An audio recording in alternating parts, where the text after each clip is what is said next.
Welcome to the Monday Mindset. Are you ready for another week? Here we go. It's back again. Time to get busy. Time to knock down the walls. Time to rise to the occasion. Man, tell you what, it's not coffee that's got me jacked up. It's just the energy, the belief, the love, the passion of doing something great, of pushing to break through a barrier, to break through a wall, to do something unique, to do something different, to be better today than I was yesterday. And even if it's just waking up at 4:45 in the morning to go hit the gym and do 100 reps of Roman chair sit-ups, when that's the last thing I want to be doing at 4:45 in the morning, I'm going to do it. Why? Because if you don't break through the little barriers in life, how are you going to break through the big ones? But I digress. I've been pondering lately with my team a concept that over the years has risen to the forefront of my mind over and over again about how humans react to their environment and what it is that pushes people or that pulls people. And it's a concept that was developed by psychologists. Long ago, it was understood that there are two main drivers of all human action. Doesn't matter how small or how big the action, but there are two drivers. I'm talking about everything from just brushing your teeth in the morning, that simplest of little actions, all the way through to climbing a mountaintop, right?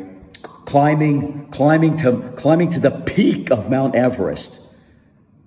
Those two goals, something as simple as brushing your teeth or as powerful as climbing to the top of a mountain peak, is fueled by only one of two things. And that is either your avoidance of some pain, either physical or psychological, or your desire to move towards pleasure. That is what pushes you to do anything the minute you wake to the minute you go to bed. It is one of those two things which is fueling you. Pain or pleasure, moving away from pain, moving towards pleasure. Think about it. Everything you do, everything is about that.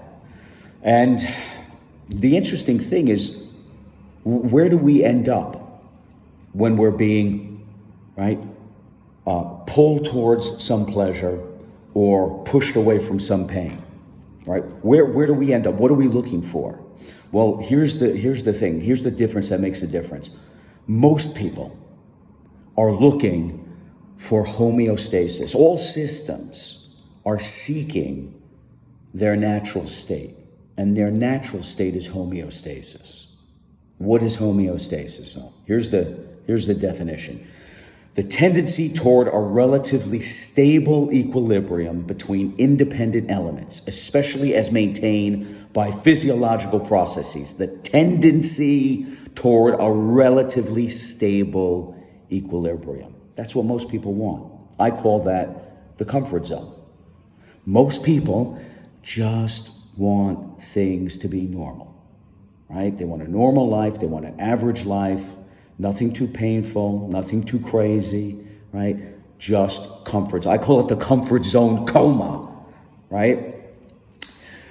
If you're going to do anything great or out of the ordinary or above average, and it doesn't have to be climbing to the peak of Mount Everest, okay? I'm talking about just something as simple as being the best of the best in your business. If you work for a company of 1,000 people, who is best of the best in that organization when it comes to, say, sales or when it comes to marketing? Who is the number one? Who's top dog? Who's considered the guru? Who's considered the icon? Who's considered the champion? Is it you? And if not, why not? It's probably because, right, equilibrium, homeostasis. Because to push past that indelible barrier that separates all of us from some form of greatness. I'm talking about, it doesn't matter if you're looking to rise to the presidency of the United States. Can you imagine the inertia you have to push against to do that? What's the inertia to lift off on a rocket ship and break through the atmosphere? That's the most difficult thing. Getting into space, the most difficult part is pushing through the gravitational forces, right? And busting through our atmosphere. That's why you need so much fuel, so much thrust. That's the hardest part, right? There's this barrier right? It ain't going to take homeostasis to do anything great, okay? I'm talking about even if it's just being the top billing salesperson or sales professional in your organization, some successful entrepreneur who wants to break their company out of that absurd failure rate that most entrepreneurs have to go through. It does, whether it's some amateur sport, it doesn't have to be the Olympics, doesn't have to be professional sports, just even at just at the local level when it comes to winning a local sporting event. How hard do you have to push to be the best, to be the winner? It's all the same. You got to push past the breaking point. You got to push and push and push and push and push until you're about to break. And then you go one step further. When you go to the gym to build muscle, if you want to put on any form of muscle, do you know how hard that is? Do you think the body wants to add muscle tissue? Actually, it doesn't. It wants homeostasis. All right, it doesn't want to carry around extra muscle.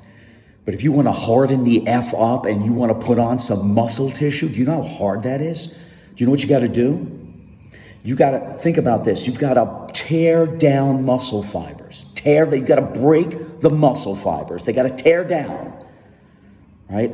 They got to tear down at the fiber level and break. And then you got to feed that muscle enough protein. Oh, and this is a consistent cycle over and over and over and over and over and over again until it gets stronger and it gets larger to support all the resistance that you're giving it. Look at that as a metaphor for life, for anything you want to accomplish. What the hell are you going to do that for? What are you going to go through all that pain? What are you going to go through all of that madness, all of that intensity, all of the long hours? What are you going to do any of that for? Why would you do it? So I'm going to give you a quote here in a second, but to tap into that savage mode, again, just to bring up my father-in-law who's battling prostate cancer that is metastasized. Did he curl up in a ball and cry himself in a corner to sleep every night, fearing for what comes next? No! He unleashed the beast. He unleashed savage mode. Why? Because the man wants to live and he wants to live strong. So he has something. He's either pushing himself away from the pain that could come, or he's looking at and pulling himself towards the pleasure of a great life. And everyone's different, right? But you got to have something either, you have to be self-aware of who you are. Do you know who you are? Are you self-aware enough to know whether you are driven more by avoiding pain or gaining pleasure? So by knowing that, and then having a hunger for some either challenge or some goal, some challenge you want to overcome or some goal you want to achieve, you will push and push and push past the breaking point to achieve what you want. But you've got to be hungry for that. Do you have that? If you don't, you better find it, right? So I've lived long enough to be self-aware. I wasn't self-aware 25 years ago. I just knew I wanted things. But I'm self-aware enough now to know what drove me then and what drives me to this day. Growing up, I lived in a crap neighborhood, and I was poor as dirt. My family didn't make a lot of money. And in fact, we made so little money that we were on welfare. And we were on food stamps. And I lived very close to a very wealthy neighborhood where most of my friends had money, beautiful houses, Lincoln Continentals, Mercedes Benzes. They had everything, best clothes, lots of money, spend whatever they want. I had a great life, don't get me wrong. I had parents and grandparents that loved me. That's fine, right? But I'm just telling you what drives me to this day. I remember that I would have to go to the grocery store to buy food, and my mother would give me food stamps. And I'd go to the store and buy the food with food stamps.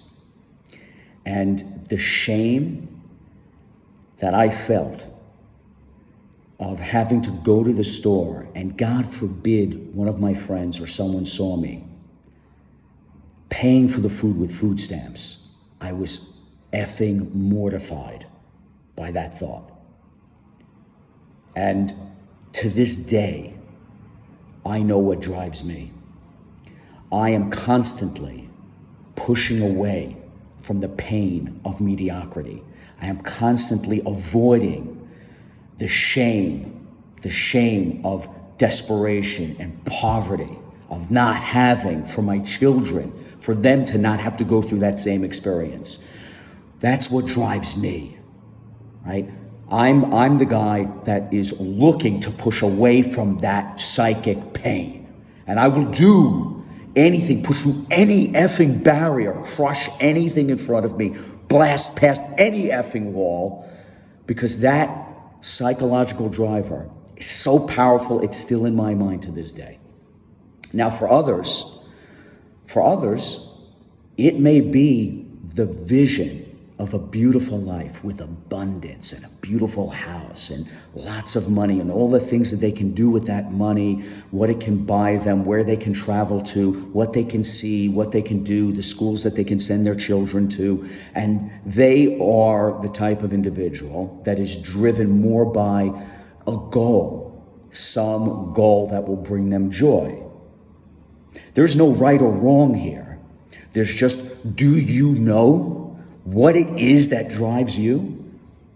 Do you even have a driver? I find often, and I teach this to my team, when we're speaking to people, it's really important to have a high level of emotional intelligence to understand the people that you're dealing with. And through a series of powerful questions, I seek to understand. There's a old saying by one of the greatest business coaches of all time. His name's Stephen Covey. He wrote the book, 7 Habits of Highly Successful People. And something that's indelibly etched in my mind is something he said, which is seek first to understand before attempting to be understood. And so I'm always looking to understand the people that I surround myself with, the people that I speak to, the people that I do business with. And I have found that the same pain and pleasure principle operates in another way. That pain and pleasure principle leads people to be one of two traits. Either they are challenge-oriented people or they are goal-driven people. Some people will do whatever it takes and are obsessed and are motivated by, compelled by overcoming challenges. They have to have a challenge. Otherwise, homeostasis. Others, again, so that's the pain principle. Pleasure principle is the goal-driven individual. Others need a goal to shoot for, a goal to achieve. That is the pull factor. That is the pull factor, right? So you're either pushing or pulling. right? I'm always pushing against a challenge. That's what motivates me. Others are pulling towards a dream and a goal. And we're all a mix of both, by the way, but one is dominant. But again, if you don't have this driving you, then you're never going to achieve anything great. You're never going to unlock the savage. You're never going to unleash the effing beast within you.